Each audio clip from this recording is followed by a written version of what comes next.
Bamboo को ही लेके हम क्यों चल रहे हैं, उसके मूल में जो बड़ी बात है, जिस दर्शन के हम अनुयायी हैं वो दर्शन जो है इस विधि से जीने की प्रेरणा हमें देता है कि हम अपनी आजीविका, अपना जीवन यापन आवर्तनशील विधि से प्रकृति के साथ श्रम पूर्वक उत्पादन करके, है ना, अपनी जिंदगी जिए।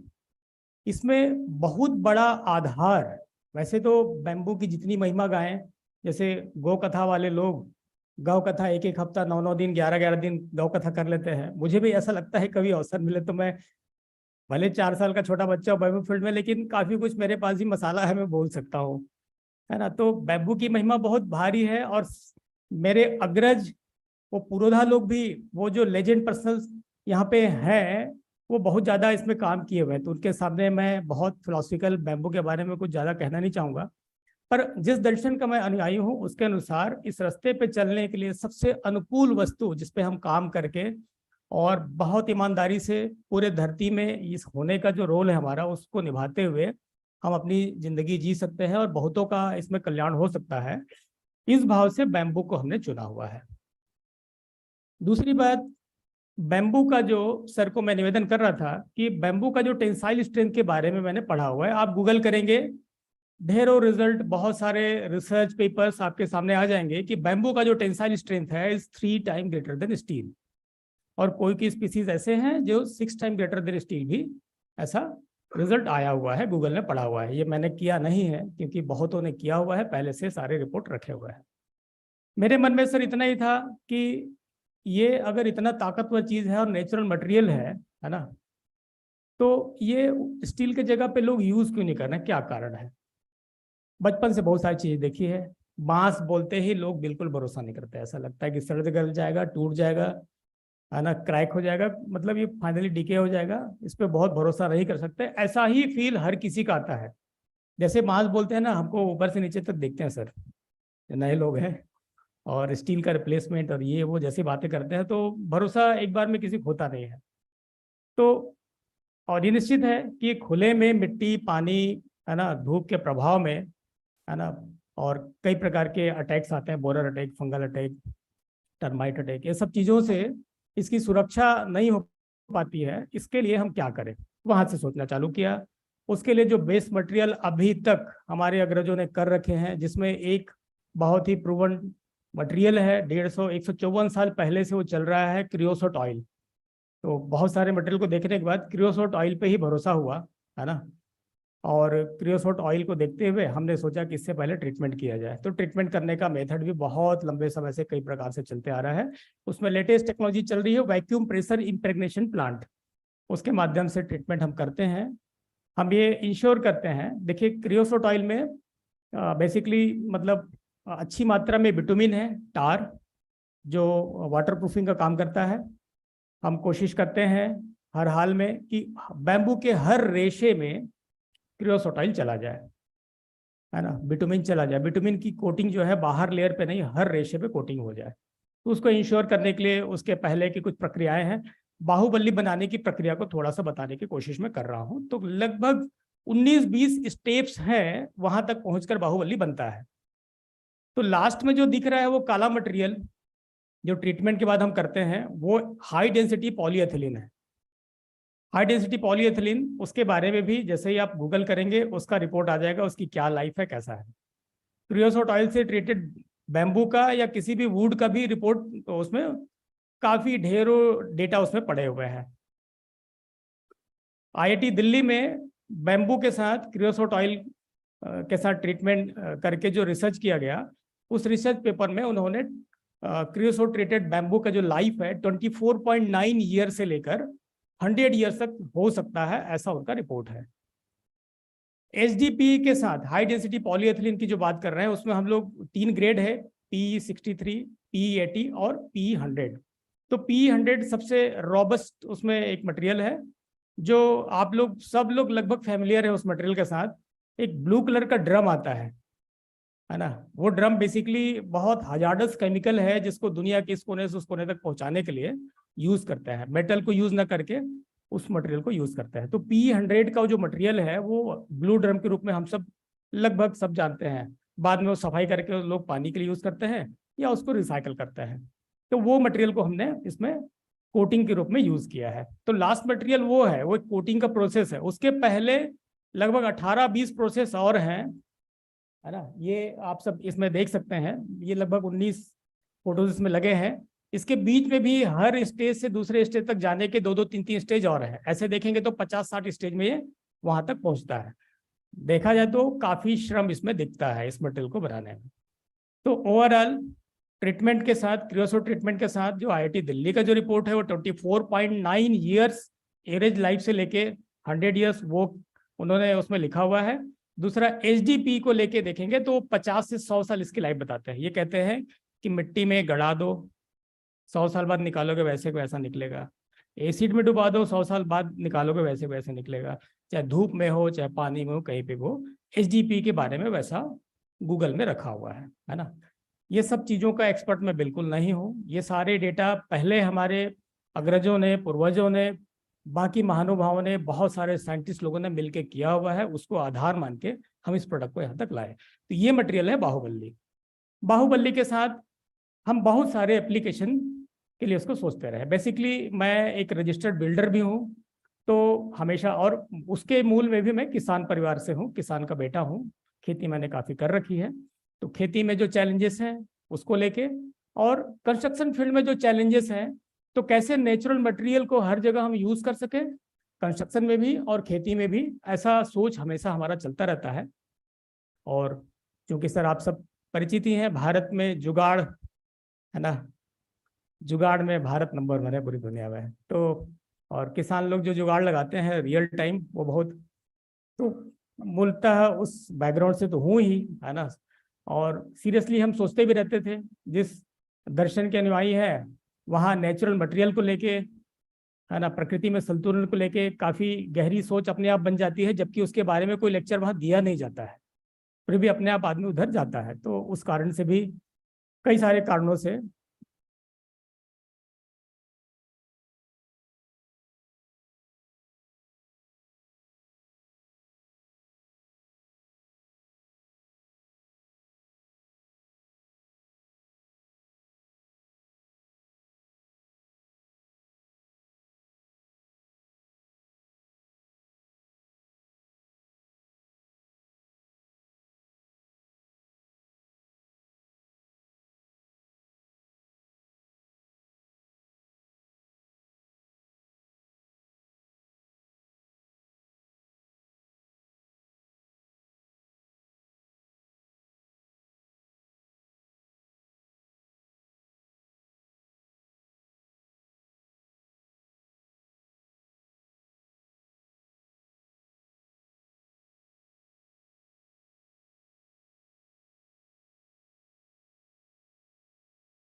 और उसमें जैसे ही इनसे मिले हमारी ताकत 100 गुनी 1000 गुनी हो गई।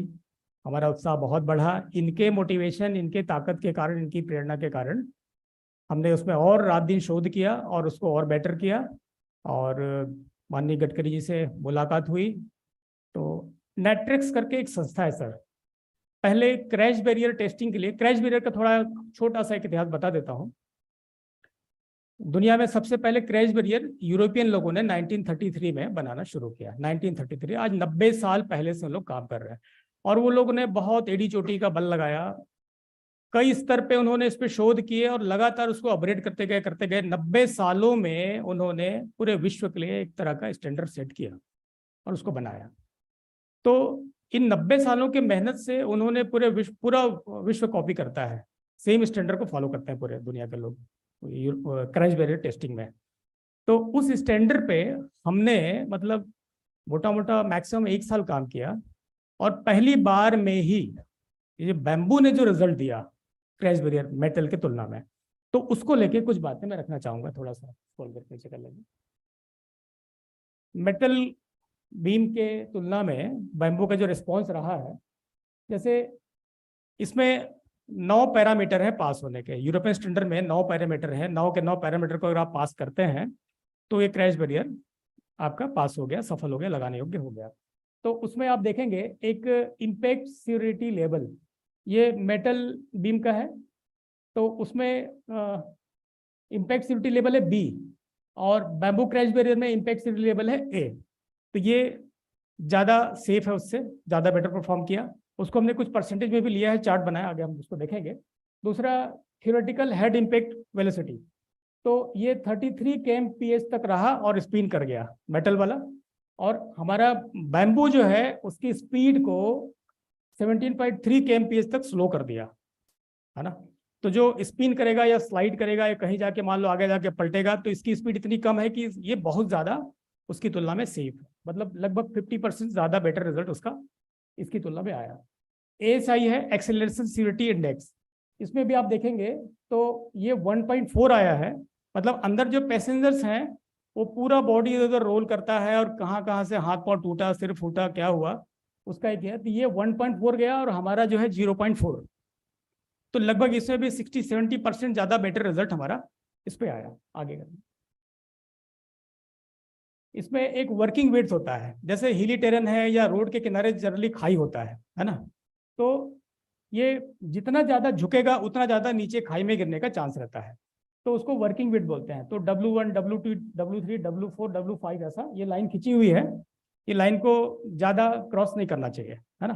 तो इसमें आप देखेंगे ये W5 तक गया है इनका, और हमारा W4 तक गया है, मतलब इसमें भी काफ़ी सेफ है ना। ये हिली टेरेन के लिए भी पास है, मतलब वही मटेरियल देखिए हिली टेरेन में W5 को पास नहीं करते, हमारा वाला हिली टेरेन में भी और प्लेन टेरेन में भी दोनों के लिए एलिजिबल है। आगे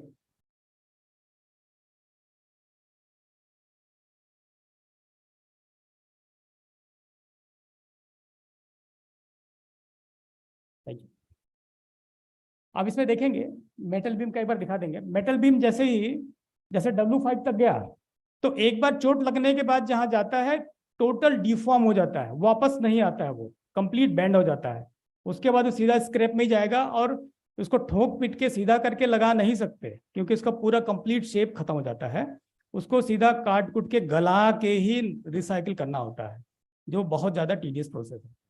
इसमें आप देखेंगे W4 तक गया, उसके बाद वापस आप देखेंगे W1 में खड़ा है, मतलब पूरा बैम्बू कंप्लीट पूरा चोट सहा, उसको पूरे शॉक को एब्जॉर्ब किया और वापस अपनी जगह पे आ गया, है ना। ये कंक्रीट में या किसी मेटल में पॉसिबल ही नहीं है, जो बैम्बू के साथ पॉसिबल है।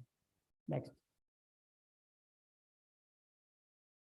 ये बाहुबली की बनाने की प्रक्रिया जो मैंने अभी डिटेल किया, ये वो चीज़ है, और बाकी सारे स्टेप्स हैं, आगे कर लेंगे। सामान्य बैम्बू और बाहुबली, है ना, कोटिंग के बाद इसमें क्या फर्क पड़ा, ये इसका एक चार्ट है। इसको अगर डिटेल करना चाहे तो कर भी सकते हैं। काफ़ी फर्क पड़ा है टेंसाइल स्ट्रेंथ में। ये देखिए, ये जो नॉर्मल बैम्बू का IS कोड के हिसाब से जो रखा हुआ है, नीचे हमने सोर्स लिख दिया है। नॉर्मल बैम्बू का source IGI TEE volume at issue, है ना, ये वहाँ से लिया हुआ डेटा है ये। और ये जो डेटा है बाहुबली का, जो टेस्ट हमने यहाँ पे एनेबल एक्रेडिटेड एक लैब है नागपुर में ही है, जियोटेक करके, तो वहाँ का हमने जो कराया, दोनों का कंपेरेटिव जो रिजल्ट है वो सामने रखा हुआ है। तो आप देखेंगे टेंसाइल स्ट्रेंथ में भी बढ़ोतरी हुई है, कंप्रेसिव स्ट्रेंथ में काफ़ी बढ़ोतरी हुई है, सीरियस स्ट्रेंथ में भी काफ़ी बढ़ोतरी हुई है, फ्लेक्सुरल और बेंडिंग स्ट्रेंथ में भी काफ़ी बढ़ोतरी हुई है, मॉडुलस ऑफ इलास्टिसिटी में भी ये आगे है। तो इस प्रक्रिया से इसका मैकेनिकल प्रॉपर्टीज भी काफ़ी एनहांस हुआ है। आगे स्टील गार्डरेल और वो कंपेयर तो हम देख ही रहे थे, इसको परसेंटेज में हमने ले लिया है कि इसके बीम में लोड लेने की क्षमता कितनी है जो स्टील में वो लोग यूज़ कर रहे हैं। क्योंकि देखिए स्टील में अगर हम ज़्यादा हैवी मटेरियल डालते हैं तो गाड़ी जो है टकरा के बहुत ज़्यादा चकनाचूर हो जाती है और बैठने वालों को बहुत ज़्यादा इंजरी होती है।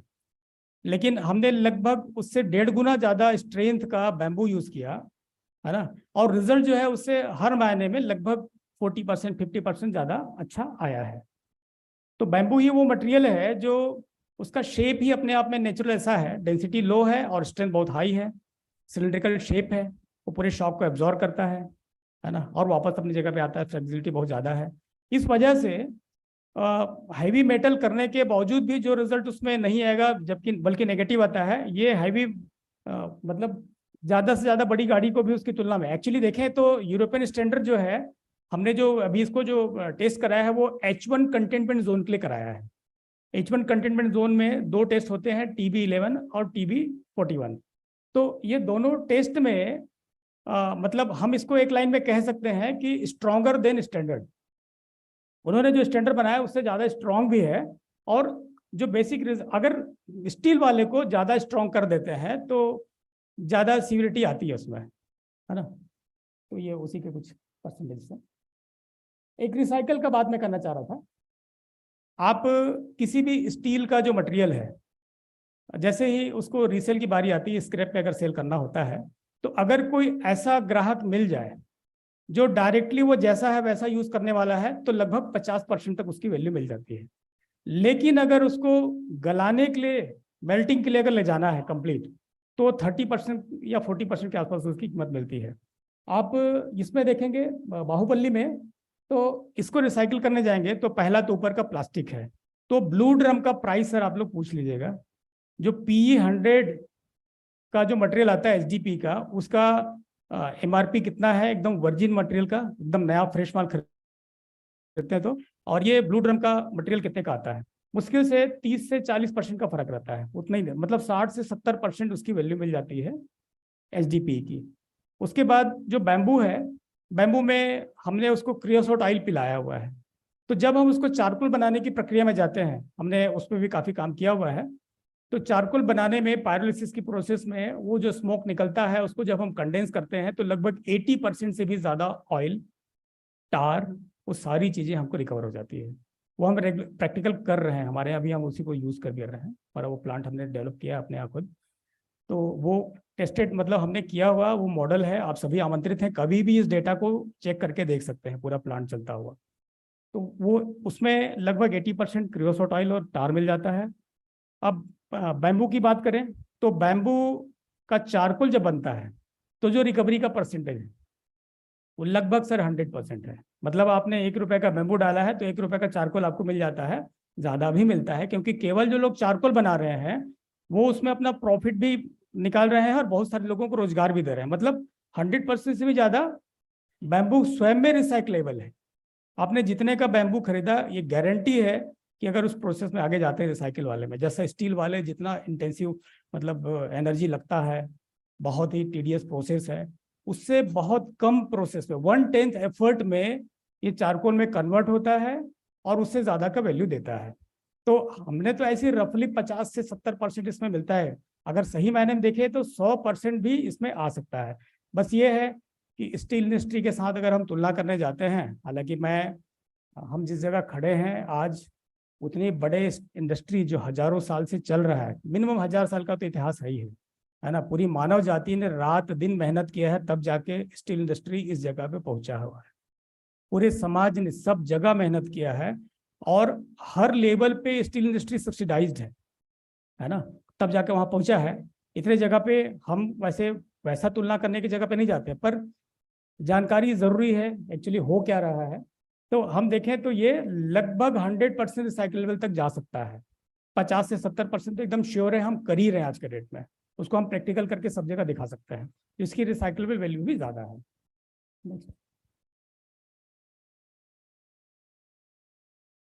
हाँ, इस पे चर्चा हो गई, आगे ले लीजिए। ये आगे एक इसका कंट्रीब्यूशन इन रूरल इकोनॉमी। तो स्टील इंडस्ट्री और इसके साथ, देखिए मैं फिर से माफ़ी चाहता हूँ, बहुत बार बार उसको लेके तुलना करें ऐसा नहीं है, लेकिन चूंकि हमारा मिशन ही यही है कि किसी भी तरह ये जो मटेरियल है, हम क्यों चाहते हैं ऐसा। आप देखेंगे बेसिक जो बहुत लोग ये एप्रीहेंशन भी रखते हैं कि भैया स्टील इंडस्ट्री वाले तो तुम्हारे इस प्रोजेक्ट को कुचल देंगे, है ना, उनको एप्रीहेंशन होगा और वो कभी भी निपटा देंगे। देखिए, मैंने बहुत गहराई से फील किया है बैम्बू को लेके, चाहे कोई भी इंडस्ट्री का आदमी हो, चाहे कोई भी हो, उनके भाव इतने अच्छे मुझे मिले, मैंने कभी कल्पना नहीं की है। हर आदमी बैम्बू को अप्रिशिएट कर रहा है, एक्सेप्ट करता है। मैं इस मंच से नाम लेना चाहूँगा। कुछ समय पहले का एक ट्वीट, कुछ महीने पहले माननीय आनंद महिंद्रा जी ने एक ट्वीट किया था, है ना। उन्होंने उसमें लिखा था कि आज हम सब जिस जगह पे खड़े हैं धरती पे, है ना, और पॉल्यूशन जिस ढंग से आगे बढ़ रहा है ना, पहले पानी को लेके तकलीफ होती थी, है ना, पानी कैसे लोग मतलब बेच लेंगे। पहली बार जब बॉटल में बिस्लेरी बॉटल आया तो लोग मतलब हंसे, यार पानी कैसे बचेगा, इस देश में तो सब जगह पानी फ्री मिलता है ना। अभी आप सब देख लिए सर, न्यूज़ आती है हवा बिकने लग गया है। तो आनंद महिंद्रा जी ने वो बात लिखी थी उसमें कि आज हम सब आपस में बात करने के लिए, अभी कुछ समय पहले हम लोग सामान्य मास्क लगा के बात कर रहे थे, मास्क हट गया, है ना, लेकिन सांस लेने में हम लोगों को अभी कोई तकलीफ नहीं है। बिना किसी एक्सटर्नल सपोर्ट के हम लोग आराम से एक दूसरे को देख के बात कर पा रहे हैं। लेकिन मेरा पोता मेरे एज में जिस दिन आएगा, मैं दावे के साथ कह सकता हूं कि बगैर किसी एक्सटर्नल सपोर्ट के, ऑक्सीजन वगैरह लगाए बगैर हम लोग आपस में बात कर ही नहीं पाएंगे। ये रेशो चल रहा है ना। अच्छा, पूरी दुनिया में सारे बड़े साइंटिस्ट, अगर स्टीफन हॉकिंस की बात करें तो उन्होंने बोला था कि इस धरती की जो लाइफ है वो मैक्सिमम 200 साल है ना। लोगों ने पूछा कितनी लाइफ है, खत्म तो हो ही रहा है, पॉल्यूशन के कारण बचने की कोई संभावना नहीं है, ऐसा जो भी ग्लोबल समिट हुआ उसमें उन्होंने कहा। तो कितना आयु है, बोले तो 200 साल। उनको पूछा गया कि इसको मतलब बचाने का क्या तरीका है, तो बोले बचाने का कोई तरीका नहीं है, तो क्या करना चाहिए। तो उन्होंने कहा कि क्योंकि बड़े वैज्ञानिक थे और बिल्कुल बड़ा सोचते हैं, तो उन्होंने कहा कि ऐसे ऐसे ये धरती हमारी जितनी बड़ी है, वैसे वैसे 4 प्लेनेट हमको और ढूंढने चाहिए और वहाँ शिफ्ट हो जाना चाहिए। और शायद हमारे एलन मस्क महाराज जो है उसी व्यवस्था में लग भी गया है ना। कहने का मतलब ये है, देखिए 3 कैटेगरी है हमारे गुरुजी ने बताया लोगों के, एक ज्ञानी, एक विज्ञानी और एक अज्ञानी। तीनों को अगर देखें तो तीनों को तीनों 100% ये मानता है कि प्रलय निश्चित है। सर कितने परसेंट लोग सहमत है इससे? प्रलय निश्चित है, धरती बच ही नहीं सकती। ये तीनों वर्ग, ज्ञानी विज्ञानी अज्ञानी, तीनों की तीनों 100% मानते हैं, है ना। इसको मैं ज़्यादा लंबा खींचना नहीं चाहूँगा। कंक्लूजन यही है, वो एग्जाम्पल इसीलिए बताया कि 4 प्लेनेट ढूंढना पड़ेगा का मतलब क्या है कि बचाना संभव ही नहीं है। जिस रास्ते हम निकल पड़े हैं ना, वो कोई रोक नहीं सकता, कौन किसको रोकेगा, है ना। वो बोला तू भी कर रहा है, तू भी कर रहा है, सारे तो उड़ा रहे हैं, है ना, खोद खोद के खा रहे हैं धरती माँ का पेट, छाती, है ना। तो कौन किसको रोकेगा, मुख्य बात ये है। तो बचाया नहीं जा सकता, प्रलय निश्चित है ना। सारे ज्ञानी लोग धार्मिक ग्रंथों में भी लिख गए हैं, प्रलय निश्चित है, कायमत निश्चित है ना। उसके सब अलग अलग कल्पनाएं हैं। हम जिस अभी दर्शन के अनुयायी हैं, वहां से हमको एक विश्वास पूरी तरह मिल चुका है।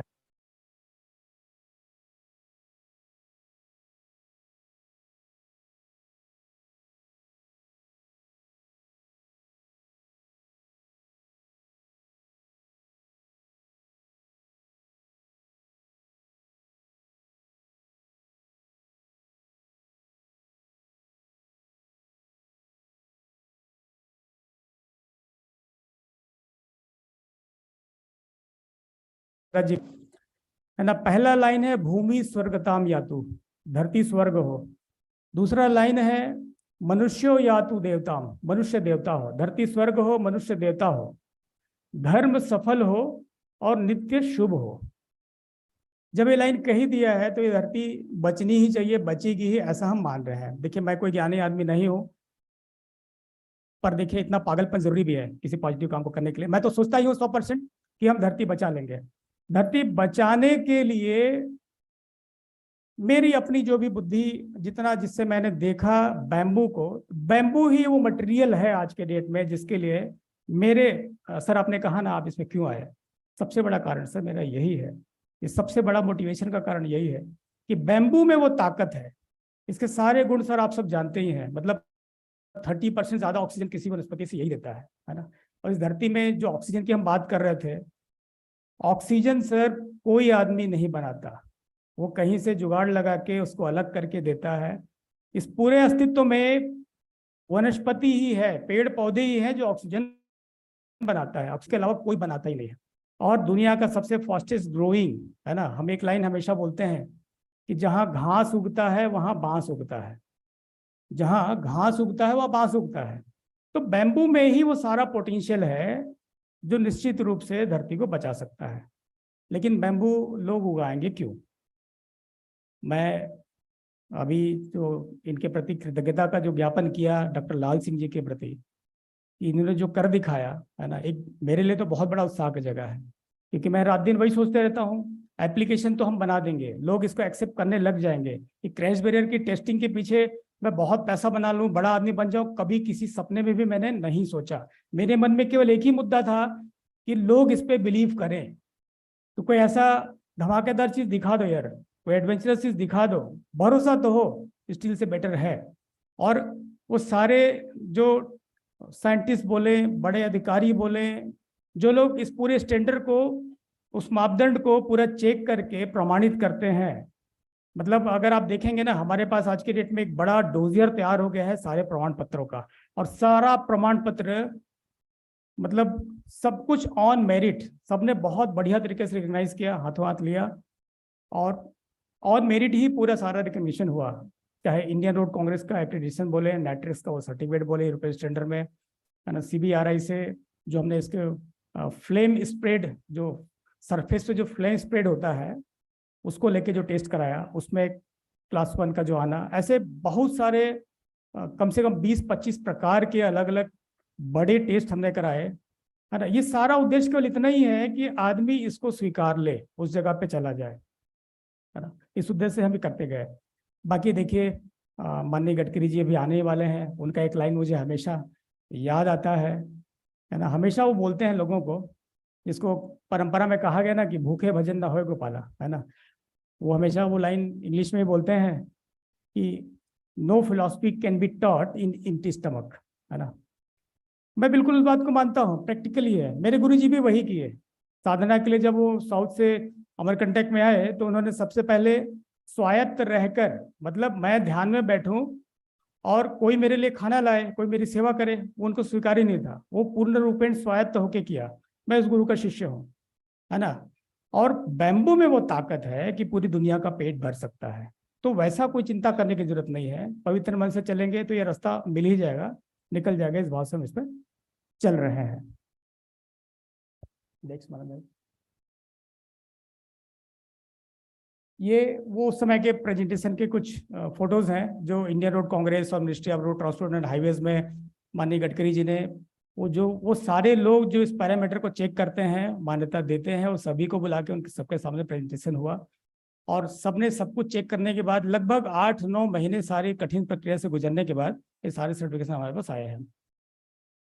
मैं बहुत ही मतलब उत्साह के साथ, है ना, आप सबको ये भी बताना चाहूँगा कि जिन लोगों के बारे में हम कह रहे थे, मैं वो बात थोड़ी सी कट गई थी, जो आनंद महिंद्रा जी की बात मैंने जोड़ी, ये सारे सर, मतलब मैं इस मन से नाम लूँ कि नहीं लूँ, पर आप कल्पना कर लीजिए इस देश के जितने अभी टॉप 3-4 लोग हैं, ये लोग डायरेक्टली हमको अप्रोच किए हैं, डायरेक्टली अप्रोच किया है, उनकी इंक्वायरीज आई है। वो रोड इंफ्रा में भी काम करते हैं और वो सारे टॉप लोग हमको अप्रोच किए हैं। हमने उनसे कहा कि सर आप लोग इतने बड़े हैं, इतना छोटे से काम में मतलब कैसे इंटरेस्ट ले रहे हैं, है ना, क्या क्या सोचते हैं आप, इसमें तो आपके लायक कुछ स्कोप ही नहीं है ना। क्योंकि मेरा जो कैलकुलेशन है सर, हम जहाँ पे है ना, स्टील इंडस्ट्री को आज की डेट में किसी भी हाल में कम्पीट ही नहीं कर सकते। अगर किसी को एप्रीहेंशन होता है कि स्टील इंडस्ट्री का कम्पिटिटर है, मैं आज के डेट में नहीं मानता। जो स्पीड है बैम्बू सेक्टर में और जो हमारी काम करने की गति है और पूरे समाज में इसका जो एक्सेप्टेंस की जगह है, मुझे लगता है स्टील सेक्टर का 1% मार्केट को कैप्चर करने में कम से कम 50 साल लगेंगे। हम 50 साल में 1-8% को हम कवर कर पाएंगे, इतना बड़ा वो मार्केट है। पर हाँ, एट द सेम टाइम मैं इस मंच से आप सभी महानुभावों को ये आह्वान करना चाहता हूँ कि अगर हम सब एक साथ लगेंगे तो बहुत जल्दी हो जाएगा, बहुत जल्दी हो जाएगा। ये होना क्यों जरूरी है, इस पर भी हम थोड़ा बात कर लेंगे। तो उन लोगों ने कहा, जब हमने उनसे पूछा, उन सभी बड़े लोगों को, कि आप लोग इसमें इंटरेस्टेड क्यों हो रहे हैं, तो उनका सीधा कहना था, देखिए भाई साहब, ये फ्यूचर इसी का है। उन्होंने क्या कहा? फ्यूचर इसी का है ना। क्योंकि आनंद महिंद्रा जी ने जो कहा कि मेरा पोता जिस समय मेरे एज में आएगा, हम लोग नॉर्मल बातचीत नहीं कर पाएंगे बगैर एक्सटर्नल सपोर्ट के, सांस लेने के लिए हवा नहीं होगी। आप लोग सुने होंगे दिल्ली में भी हवा बिकना शुरू हो गया है ना, बहुत लोग सुने होंगे। एक ऑक्सीजोन बना रहे हैं, आधे घंटे के लिए 500 रुपये में वहाँ एंट्री देते हैं, 500 रुपये का टिकट कटाओ, आधे घंटे साफ हवा फ्रेश हवा इनहेल करके निकलो। या 700-750 रुपये का एक बॉटल आ रहा है, एक बार इनहेल करने का 3 रुपये खर्चा आता है। ये आज शुरू हो गया है, ये दिल्ली में है, कल सब जगह होगा, है ना। तो पीने के लिए पानी तो बचा नहीं, उस पर कोई बात भी नहीं है, जैसे तैसे सब अपना गुजारा कर रहे हैं। आगे सांस लेने के लिए हवा भी नहीं बचने वाली है। जो चल रहा है बहुत भयंकर है, और धरती नहीं बचेगी इसी घोषणा तो सब कर ही चुके हैं, तो ज़्यादा किसी को चक्कर ही नहीं है। जितना भोग करना है कर लो दबा के, है ना, जितनी दिन जिंदगी है कर लिया जाए। इस मोड पे सारे चल रहे हैं, पर बैम्बू के साथ चलने से ये पूरी संभावना है, क्योंकि अभी आज वो समय नहीं है, समय कम ही है। इसमें डिटेल बहुत बड़ी चर्चा हो सकती है, जैसे मैंने कहा कि गौ कथा 1 हफ्ते का होता है, वैसा बैम्बू कथा भी हो सकती है ना। आदरणीय जोशी जी का मन रहा और आप लोग मंच दिए तो वो भी हो सकता है कभी, तो करेंगे। बेसिकली देखें, 1 टन स्टील के उत्पादन में, है ना, जो कार्बन इमिशन होता है वो 1.82 टन। वो कंपैरेटिव चार्ट एक बार खोलेंगे मनोज भाई? अच्छा, ठीक है। 1 टन स्टील के उत्पादन में 1.82 टन कार्बन का इमिशन होता है। उसके अपोजिट बैम्बू के प्रोडक्शन में देखेंगे तो जस्ट विपरीत है उसका रिजल्ट। बैम्बू का 1 टन बैम्बू के उत्पादन में, है ना, जैसे 4 साल में आप मैच्योर करके एक बार काटते हैं, 3 साल 4 साल में, तो पहले साल से लेके 3 साल तक जितना वो ऑक्सीजन छोड़ता है और जितना कार्बन जो एब्जॉर्ब करता है, तो कार्बन एब्जॉर्प्शन का भी डेटा पड़ा हुआ है ना। लगभग 1 टन से लेके 2.5 टन तक का कार्बन को एब्जॉर्ब करता है वो अपने 3 साल के लाइफ में, है ना। ऐसे अलग अलग डेटास पड़े हुए हैं, वो मेरा अपना रिसर्च किया हुआ नहीं है, डेटा पहले से रिसर्च करके पड़ा हुआ है। और कितना ऑक्सीजन छोड़ता है, तो बाकी सभी वनस्पतियों से लगभग 30% ज़्यादा ऑक्सीजन छोड़ता है। तो कितना अपोजिट है बैम्बू का प्रोडक्शन और स्टील के प्रोडक्शन में लगने वाली चीज़ें। आप स्टील को देखेंगे तो स्टील पूरी तरह से माइनिंग बेस्ड इंडस्ट्री है, मतलब आपको उसके लिए कोयला भी माइनिंग करना है, आयरन और माइनिंग करना है, सभी चीज़ें माइनिंग करनी है। तो एक डेटा अगर आप पॉल्यूशन का देखेंगे ना, कि उसका कंट्रीब्यूशन कितना है पूरे वर्ल्ड के टोटल पॉल्यूशन में, टोटल कार्बन इमिशन में कितना है, इनके हिसाब से तो 20 से 22% लोग लिखे हुए हैं। लेकिन आप माइनिंग से लेके पूरे ट्रांसपोर्ट से लेके और पूरी प्रोसेस, उसके लिए बनने वाली बिजली और फिनिश गुड को पहुंचाने के लिए जो ट्रांसपोर्टेशन है, उसका उससे निकलने वाले जितने भी कचरे हैं उसका निस्तारण है, वो सारी चीज़ों को अगर एक साथ जोड़ के देखेंगे ना, तो ये 30 से लेके 50% तक पहुंच सकता है टोटल पॉल्यूशन कंट्रीब्यूशन, है ना। बैम्बू जस्ट विपरीत है। अभी आप देखिए पॉल्यूशन का लेवल अगर 20% भी नीचे आ गया, केवल स्टील की हम बात कर रहे हैं, पूरी दुनिया के टोटल स्टील प्रोडक्शन का 67% स्टील स्ट्रक्चर फील्ड में यूज होता है। पूरी दुनिया के टोटल स्टील प्रोडक्शन का 67% स्टील केवल स्ट्रक्चर फील्ड में यूज होता है। उस स्ट्रक्चर फील्ड का, जैसे उसमें आप केवल ऑटोमोबाइल को छोड़ दीजिए, प्लांट मशीनरी छोड़ दीजिए, बाकी सारा स्ट्रक्चर में ही खप रहा है, कॉलम बीम पर्लिन हर प्रकार के स्ट्रक्चर में उसका यूज हो रहा है। तो उस 67% का 80% को रिप्लेस करने की ताकत ये बैम्बू रखता है ना। 67% स्ट्रक्चर फील्ड में लगने वाले स्टील का 80% को रिप्लेस करने की ताकत बैम्बू रखता है। जहां तक हम पहुंच गए हैं, हमने बाहुबली बना लिया तो बाहुबली के प्रचार के लिए इसको सबसे सर्वश्रेष्ठ बता रहे हैं, ऐसा नहीं है ना। सामान्य बैम्बू से लेके सामान्य ट्रीटमेंट से अलग अलग लेवल पे अलग अलग तरह से उसका एप्लीकेशन हो सकता है। तो इसमें वो ताकत है 80% रिप्लेस कर सकता है। अब आप देखिए, अगर हमने उतना रिप्लेस कर लिया तो मोटा मोटा दुनिया के 50% स्टील का रिप्लेसमेंट हम कर सकते हैं, इतना इसमें पोटेंशियल है। 50% स्टील अगर रिप्लेस हो गया और 30% पॉल्यूशन कंट्रीब्यूशन को अगर देखते हैं, तो 15% पॉल्यूशन अगर कम होगा, तो आज जो परिस्थितियां हैं, जितना क्लाइमेट चेंज है ना। वैसे देखें मतलब देखिए, हम सब शुक्रगुजार हैं स्टील इंडस्ट्रीज का, क्योंकि स्टील के कारण ही इस दुनिया में इतना बड़ा विकास दिखता है। तो वो कृतज्ञता का ज्ञापन हमेशा बना ही हुआ है। लेकिन जिस मुहाने पे हम पहुंच गए हैं कि अब जिंदगी ही नहीं बचेगी, हम ही नहीं रहेंगे, तो क्या करेंगे? कहाँ से धरती स्वर्ग होगा, कहाँ मनुष्य देवता होगा, है ना? और कौन सा क्या चीज सफल होगा? वो स्थिति ही नहीं, धरती ही नहीं बचेगी तो क्या कर लेंगे? तो जितना स्टील बन चुका है आज के डेट में पूरी धरती में है, उसी को अगर रिसाइकल कर करके भी काम करते रहेंगे ना, तो अनंत काल तक और नया स्टील बनाने की जरूरत नहीं पड़ेगी। बाकी चीजों को बैम्बू संभाल सकता है और बहुत सारे दूसरे विकल्प भी है जो संभाल सकते हैं। तो आराम से काम निकल सकता है, उसमें कोई एप्रीहेंसिव मोड में जाने की बिल्कुल भी जरूरत नहीं दिखती है, जहां तक मेरी अपनी सोच है, मैं आपके सामने रख रहा हूँ। तो ये आराम से कह सकता है। अब 15 से 20% अगर हमने पॉल्यूशन को इसके द्वारा कम कर लिया, उसके बाद इससे आगे तो बुखार बढ़ेगा नहीं धरती का। धरती में जो बुखार बढ़ गया है वो इससे ज़्यादा बढ़ने वाला नहीं है, वो घटने की जगह पे जाएगा। तो ये बिगड़ेगा क्यों? देखिए, आप सब ने कोरोना काल में देखा होगा, 3 महीना सब कुछ बंद था। धर पूरी प्रकृति ने दिखा दिया कि बेटा तुम कितना भी ग्लोबल समिट कर लो, कितनी भी फाइटिंग कर लो, पर्यावरण संतुलन सुरक्षा और उसके लिए कितना भी लेक्चरबाजी कर लो, तुम बस चुपचाप बैठ जाओ, तुम मेरा छाती फाड़ना बंद करो, है ना? मैं अपने आप को रिवाइव कर लूंगी। 3 महीने में आप सब ने देखा है क्या हुआ था। नदियां साफ हो गई थी, हवा पूरा साफ हो गया था, आसमान क्लियर दिखने लग गया था। मतलब क्या चीज था? इससे ज्यादा इतनी नजदीक का प्रमाण और क्या चाहिए? मतलब ये अगर नहीं होता तो हर हम कल्पना करवाते तो बातें लगती। आप सब ने प्रैक्टिकल देखा हुआ है। तो थोड़ा सा सांस लेने की फुर्सत दे देंगे ना धरती को, वो अपने आप को खड़ा कर लेगी। प्लांटेशन के लिए कोई आंदोलन करने की जरूरत नहीं बहुत बड़ा। जिस जगह को आप छोड़ देते हो ना, आदमी जहां नहीं घुसता, जहां उंगली नहीं करता आदमी, वो अपने आप हरियाली से लग जाता है। वो आदमी ही घुसता है, वहां तकलीफ होती है। तो हमको एक तो, मैं यहाँ से वैसे हमको सुधरना है, ऐसा कोई लेक्चरबाजी करने के उस जगह पे नहीं खड़ा हूँ। लेकिन मैं बैम्बू को वो विकल्प के रूप में देखता हूँ कि जिस आजीविका के होड़ में हम सब लगे हुए हैं, है ना, पूरी धरती को खोद खोद के खा रहे हैं, निपटा रहे हैं, है ना? क्योंकि ये प्रकृति के कॉस्ट पे ही तो सारे लोग बड़े टाइकून और अमीर होते जा रहे हैं, है ना? आवश्यकता से बहुत ज्यादा अधिक का संग्रह करना, सब करना। तो ये सब ब्लेमिंग ऐसा नहीं है, लेकिन बैम्बू में वो ताकत है कि पॉजिटिव विधि से आदमी जो है खड़ा हो सकता है, अपनी आजीविका कमा सकता है, समृद्ध हो सकते हैं। इसमें आगे के क्रम में देखेंगे तो स्टील इंडस्ट्री बहुत कम लोगों के हाथ में है।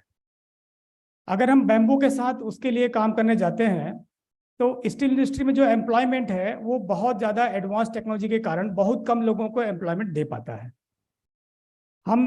हमारी प्रक्रिया हमने बताई सर, मतलब 20 तो हमने लिखित बड़े बड़े दे दिए, बीच में 2-3 स्टेज और हैं, तो 50 से 60 स्टेज में हम लोग यहाँ तक पहुँच रहे हैं। सोचिए कितना ज़्यादा मानव श्रम लगता होगा। मतलब इसमें जो एम्प्लॉयमेंट की जो संभावना है ना, स्टील इंडस्ट्री से मिनिमम 10 गुना ज़्यादा है। तो एम्प्लॉयमेंट भी इसमें ज़्यादा मिलेगा। फिर सबसे बड़ी बात यह है कि आज के डेट में किसानों की जो हालत है बहुत ही बुरी है ना? किसानों में मोटिवेशन ही नहीं रहा है। आज देखेंगे, मतलब किसान जिस जगह फंस चुका है बेचारा, है ना? मैं तो खुद किसान का बेटा हूँ। मैंने इतनी खेती कर रखी है, हर लेवल की खेती कर रखी है, सारे आयाम को देखा है। मतलब छत्तीसगढ़ लेवल पे सब्जी की खेती मैंने की। छत्तीसगढ़ का ऐसा कोई मार्केट नहीं है जहाँ मैंने सब्जी नहीं पहुँचाई हूँ। खुद गाड़ी चला के भी, उगा के, तोड़ के, सब करके वो किया हुआ हूँ। तो वो दुख दर्द मैं जिस ढंग से देखता हूँ किसानों का, है ना, वो किसी से छुपा हुआ नहीं है ना? और किसान भी उसी रेस में अगर लगा है तो वो बाध्य है, वहाँ पे कुछ ना कुछ वो करता ही है ना? केमिकल पेस्टिसाइड को लेकर जो आवाज़ें उठती है, अब वो क्या करेगा? क्विकली कुछ रिजल्ट चाहिए। वो सब करने के बाद भी अल्टीमेटली उसको रेट नहीं मिलता है। तो चारों तरफ से पूरा गले तक, पूरा सिर तक फंसा हुआ है, डूबा हुआ है किसान, है ना? उसका कर्जा कभी उतरता ही नहीं है, उसको सुसाइड करना पड़ता है सब। तो बैम्बू के साथ अगर हम इंडस्ट्री पे अगर जाते हैं, इस इंडस्ट्री पे जाते हैं, तो सबसे पहला काम तो उद्धार होने का काम, क्योंकि वो कोई भी बड़ा आदमी बांस उगा नहीं सकता, है ना? जिस तरह से सर आपने किया है लाल सिंह सर, है ना, उगाने का काम हर कोई पीछे है। सामने अगर कोई काम का दिख रहा है, काट लो, खत्म कर दो, है ना? उगाने वाले काम पे आदमी तुरंत हाथ डालता नहीं है, और पेशेंस नहीं है ना एक्चुअली। पेशेंस किसी को नहीं है। बैम्बू को लेके हम देखते हैं ना, पेशेंस के साथ नहीं है। 4 साल 5 साल कोई आदमी वेट करना चाहता नहीं, ये दिखता है। लेकिन अगर ये उम्मीद जगती है और ये एक बड़े पोटेंशियल के रूप में सामने आता है, तो ये विश्वास कम से कम आ जाए, इसके लिए भी हमने सारे एक्सरसाइज कर रखे हैं, है ना? और उस जगह पे धीरे धीरे जा रहा है। मुझे लगता है उसी को बहुत बड़ी गति देने के लिए, उसी को बहुत बड़ा आशीर्वाद देने के लिए आप सब यहाँ पे, भले ये हॉल बहुत छोटा लग रहा है ना, आदरणीय, मैं तो महापुरुष ही कहूँगा, आदरणीय जोशी जी, है ना, जो इतने बड़े स्वप्न 24 घंटे देखते रहते हैं, उनके रोम रोम में यही चलते रहता है कि कैसे स्प्रेड अप हो, है ना। तो उन्होंने जो इकट्ठा किया है, मैं एकदम सुबह से वही सोच के, मतलब बार बार यही भाव आ रहा था कि यहाँ वही सेलेक्टेड लोग इस हॉल में एंट्री करने वाले हैं जिनके मन में बैम्बू के प्रति वो पवित्र भाव है, इससे कुछ हो सकता है, उसका होप है ना। और आप ही वो सारे सक्षम लोग हैं सर, आप ही वो सारे सक्षम लोग हैं जिसको आगे बढ़ा सकते हैं। तो मैं तो मतलब अंतर हृदय से आह्वान करने के हिसाब से भी इस जगह आया हुआ हूँ, है ना।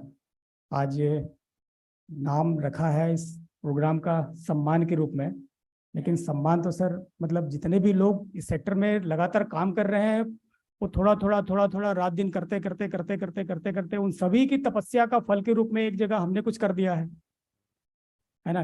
किसी न किसी एक को थोड़ा सा माथे में चंदन लगाना होता है, ठीक है, मेरा ही माथा सही, पर मैं आप सबके प्रतिनिधि के रूप में ही, आप सबका बच्चा भाई जो भी बोले उस रूप में मैं आ भी गया हूँ यहाँ पे, है ना। पर यह सम्मान निश्चित रूप से वो सभी तपस्या किए हुए लोगों का ही है, उस रूप में भी मैं कन्विंस होके आया। मुझे काफ़ी भय भी लगता है कि इतने छोटे आदमी को इतना बड़ा, अगर मतलब जैसे एक छोटा सा पेड़ है उसमें 1 टन का फल लग जाए तो क्या होगा, है ना। पर आप सबकी ताकत है, अगर 1 टन का फल मेरे सिर पे आता है ना, तो आप सबके सहारे उसको बिल्कुल आराम से हम लेके जा सकते हैं। आप सभी की आशीर्वाद की इसमें ज़रूरत ही है। तो मेन आह्वान यही है, अगर इसमें पोटेंशियल दिखता है तो हम इसमें आगे बढ़ने के लिए अपनी ताकत लगाएं। मुझे लगता है मेरी प्रस्तुति में बाकी सब चीज़ों को लेके किसी भी प्रकार का कोई भी क्वेश्चन हो, वैसे मैं कोई पहले भी क्लेम कर रहा हूँ, मैं कोई ज्ञानी आदमी नहीं हूँ, किसान का बेटा हूँ साधारण सा, 4 साल से बैम्बू फील्ड में लगा हूँ। लेकिन आप सबकी कोई भी जिज्ञासा होगी, कोई भी क्वेरी होगी, तो मैं हाथ जोड़ के विनती करता हूँ आप लोग ज़रूर इसको रखें, मैं कोशिश करूँगा। एक बार सभा में माइक भी अगर पहुँचा दें।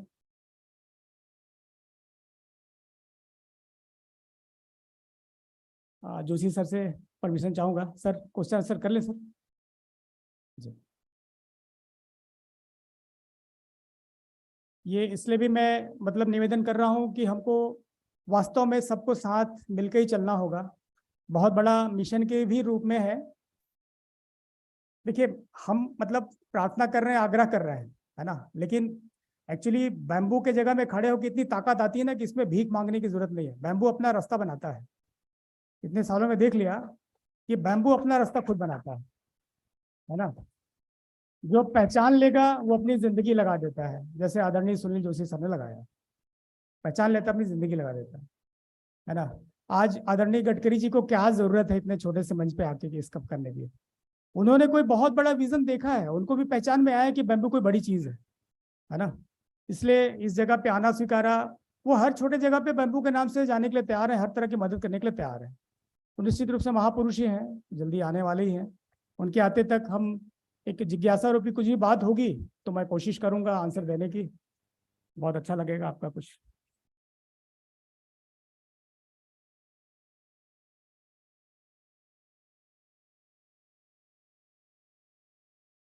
माइक अगर पहुंच गया होगा। हाँ, वो भैया कुछ पूछ रहे हैं, तो माइक वहाँ तक।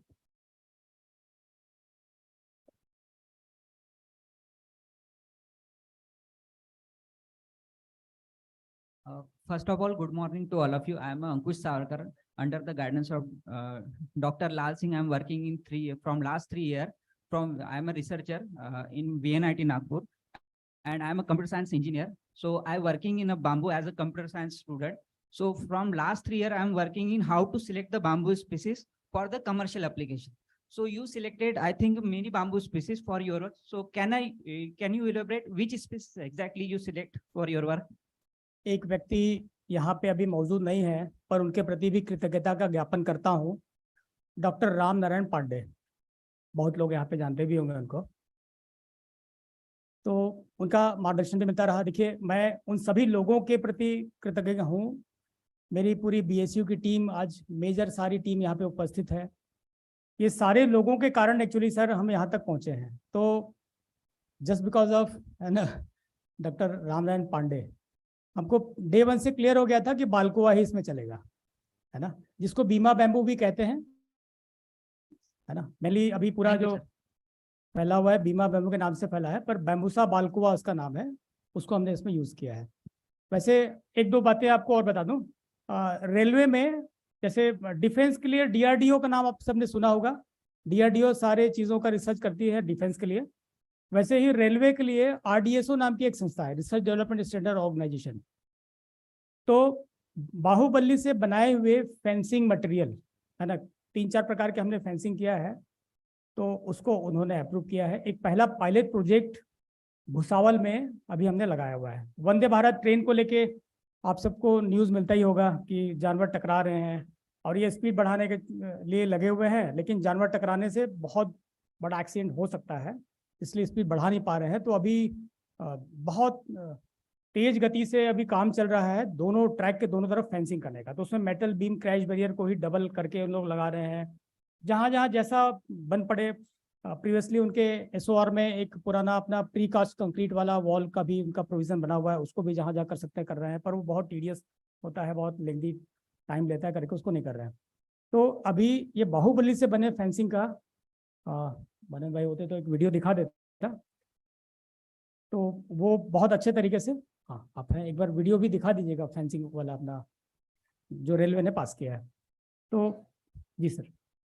Sir, I have the question. Myself, Veer Bhadranath Vyas. I am teaching physics. I'm physics teacher. However, I am doing my work on green energy as well. Just recently, we developed green vehicle, which combat carbon footprint and enhance carbon credit for human life.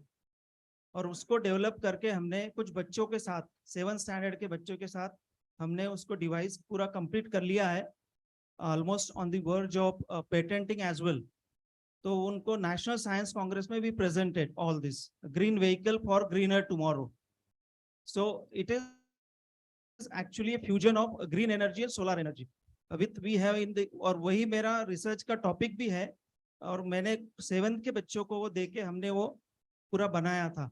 Bamboo का ही concept वो यहाँ से निकला, और वो हमने backyard में उसको 1.5-2 साल तक ग्रो करके वी देन फॉर्मुलेटेड, और फिर इस तरह से भी कर दिया उसको कि आप वो 2 मिनट में भी वो व्हीकल हम बना सके, so that this could be a future vehicle after 10 years. Everything it should be a bamboo, so that it will be comprised of, right now the work is going on, solar panel is okay, you know, the more lacunas which are there in solar cells today when you go till the quantum dot. Okay, so in that case storage is big issue. So in the concept of super capacitor, so if it could have, तो उसको इस तरह से fusion करके future vehicle करके नाम दिया है मैंने उसको। तो सर अभी बैम्बू का यूज उसमें कहाँ किया आपने, चेसिस बनाने में? वो उसका जो स्ट्रक्चर है पूरा बॉडी स्ट्रक्चर, वो, और basically I am physics person, more or less more focus towards physics basically, but still I started doing this part as well, bamboo, and Lal Singh sir were there, who to whom I'm in connection, so that we could do, and after 2-3 years that vehicle should work and should come in the market. बहुत ही बढ़िया, like it should be a replica replacement for your e-vehicle and fossil fuels का जो problem है, so we could carbon combat and carbon footprint को eliminate तो नहीं कर सकते, but we can reduce to greater extent. बिल्कुल। So it's like that. So we are in the process and we are doing it. आप fuel में कुछ किए हैं सर, एनर्जी में? बेसिकली रिन्यूएबल एनर्जी में, सोलर में, सोलर पॉइंट में, बैम्बू के साथ आपने उसमें कुछ नहीं इतना नहीं किया, but fortunately I came across students के साथ में लेके वो एज एन एंटरप्रेन्योर उनको करके वो हम सब कर सकते हैं लार्जर स्केल पे। तो ये मेरे लिए बहुत बड़ा एक, आपने जो बाहुबली का जो कंसेप्ट बताया, I think that strength, elastic strength which I just seen just now, it may be good for all of us. तो to have- अभी एक बार फिर से मैं आप सबको आमंत्रित करूंगा हमारे यहाँ भव्य सृष्टि उद्योग जो भी छोटा सा इंडस्ट्री हमने लगा रखा है, वहाँ बहुत सारे प्रयोग हमने किए हैं। उसमें जैसे सर आपने कहा एनर्जी के ऊपर भी, देखिए बैम्बू एनर्जी का बहुत बड़ा सोर्स हो सकता है। हमने उसमें क्या क्या किया है, छोटा ही मॉडल है, अभी उसका एक बड़ा प्लांट अभी लगभग हफ्ता 10 दिन में हम चालू भी कर लेंगे, पर प्रोटोटाइप 1 टन पर डे का कैपेसिटी का हमने अभी किया हुआ है। तो उसमें जैसे बैम्बू को चारकोल बनाने के प्रोसेस में जाते हैं तो उसका जो स्मोक निकलता है ना, ऑक्सीजन के अभाव में जो पायरोलिसिस का जो प्रोसेस है ना, अभी तो स्टेशनरी किलन है, अभी हफ्ता 10 दिन में हमारा रोटरी किलन भी स्टार्ट हो जाएगा, तो उसकी कैपेसिटी बढ़ जाएगी। तो स्टेशनरी किलन में जब हम डालते हैं और ऑक्सीजन के अभाव में उसको 250 डिग्री से ऊपर का टेम्परेचर जब चला जाता है, तो उसके जितने भी वोलेटाइल मटेरियल्स हैं स्मोक के माध्यम से निकलता है ना। पहले 100 डिग्री पे जितना पानी वाला भाग है वो निकलता है, 107 डिग्री के बाद से उसमें जितने भी ऑर्गेनिक एसिड्स हैं वो निकलने चालू होते हैं, और 280 डिग्री के बाद उसमें से टार, एक कंबस्टिबल ऑयल है ना, बढ़िया बढ़िया ईंधन है, उसको अगर रिफाइन कर ले तो बिल्कुल डीजल जैसा वो मिलता है, वो ऑयल निकलता है। और फाइनली जितने भी लगभग 200 प्रकार के ऑर्गेनिक एसिड्स हैं उसमें, ऐसा उसमें रिसर्च रखा हुआ है, तो भारी मात्रा में विनेगर निकलता है। तो ये जो क्रियोसोट ऑयल अभी जो हम यूज़ कर रहे हैं ट्रीटमेंट के लिए, वो पेट्रोकेमिकल है ना, पेट्रोलियम प्रोडक्ट है, माइनिंग बेस्ड है ना, वो सस्टेनेबल बिल्कुल भी नहीं है। आप वुड विनेगर या बैम्बू विनेगर के बारे में आप टाइप करके देखिए, उसमें भी ढेरों वीडियो पड़े हुए हैं और सारे पहले से होकर रखे हैं। तो क्रियोसोट ऑयल जो रिजल्ट देता है ट्रीटमेंट में, उससे कहीं ज़्यादा बेटर रिजल्ट इसमें पाया गया है वुड विनेगर से अगर आप ट्रीटमेंट करते हैं, बैम्बू विनेगर से अगर आप ट्रीटमेंट करते हैं तो। उसके बाद इसका जो टार हमको मिला, इसमें जो टार जो मिला, उस टार का देखिए, एक अभी तक जितना भी रोड बनता है पूरी दुनिया में बन रहा है वो बेसिकली माइनिंग बेस्ड ही है, माइनिंग कोल से ही डेराइव जो टार है उसमें मेन वाट, हाँ बिटुमिन बोलते हैं, बिटुमिन टार, बिटुमिन डामर नाम से भी जानते हैं लोग। हाँ इंडिया तो इम्पोर्ट कर रही है, हाँ इंडिया लगभग 30 लाख टन हर साल इंपोर्ट कर रही है, 50 लाख टन हमारा इन हाउस प्रोडक्शन उसका है। खैर, तो मैं मेन जो कहना चाह रहा हूँ, दोनों में अंतर क्या है, बैम्बू डेराइव जो टार है और माइनिंग बेस्ड है ना, कोल गैसिफिकेशन से जो मिल रहा है टार, वो दोनों में अंतर क्या है। तो एक वाटर प्रूफिंग एजेंट है जिसका मेन उसमें रोल है फिनोल फॉर्मेल्डिहाइड, दो चीज़ें जो निकल रही है, तो उसकी तुलना में इससे 5 गुना ज़्यादा फिनोल है ना। और आप देखेंगे वो वाला टार जैसे ही आपका यूवी रेज पड़ते हैं सनलाइट में है ना, यूवी रेज में उसके मॉलिक्यूलर चेन बहुत जल्दी टूटते हैं, बहुत जल्दी ब्रिटल हो जाता है वो वाला टार। ये वाला टार उससे 5 गुना ज़्यादा ताकतवर है यूवी रेज को एब्जॉर्ब करने में। तो बहुत हाई क्वालिटी का टार बैम्बू से निकल रहा है, बहुत हाई क्वालिटी का फ्यूल भी निकल रहा है। जैसे टार को अलग करने के लिए आप डिस्टिलेट करते हैं और जो ऑयल अलग होता है उससे, वो ऑयल को आप सीधे गाड़ी में डाल सकते हैं, गाड़ी चला सकते हैं उससे। तो एक फ्यूल वो निकल गया। पहला फ्यूल तो चारकोल बनाने के लिए हम लगे थे, चारकोल अपने आप में, चारकोल की महिमा गाने चले तो वो भी दिन भर का एक कोर्स है ना। बायो चारकोल अपने आप में कितना पोटेंशियल चीज़ है, वो दिन भर का पूरा कोर्स है। तो चारकोल तो आपको मिल ही रहा है एक फ्यूल है ना, दूसरा वो ऑयल मिल गया डीजल जैसा है ना, तीसरा फाइनली सारा देखिए जो धुआं निकलता है पायरोलिसिस के प्रोसेस में, उसको अगर एज इट इज वातावरण में छोड़ देते हैं तो वो सारे वोलेटाइल मटेरियल्स फाइनली पॉल्यूशन वाला कंटेंट है ना, जो हवा को प्रदूषित कर रहा है। लेकिन जैसे उसको आप स्मोक को कंडेंस कर लेते हैं, उसमें से जितने भी वोलेटाइल मटेरियल्स उसको कंडेंस कर लेते हैं, अलग अलग जगह उसको स्टोर कर लेते हैं, तो बाद में जो शुद्ध गैस बचता है वो गैस सिन गैस के रूप में है उसमें। जी मैं महेंद्र मुकीम छत्तीसगढ़ से आया हूँ और आपको बीच में रोककर मैं एक प्रश्न पूछना चाहता हूँ, इसलिए मैं 30 साल से स्टील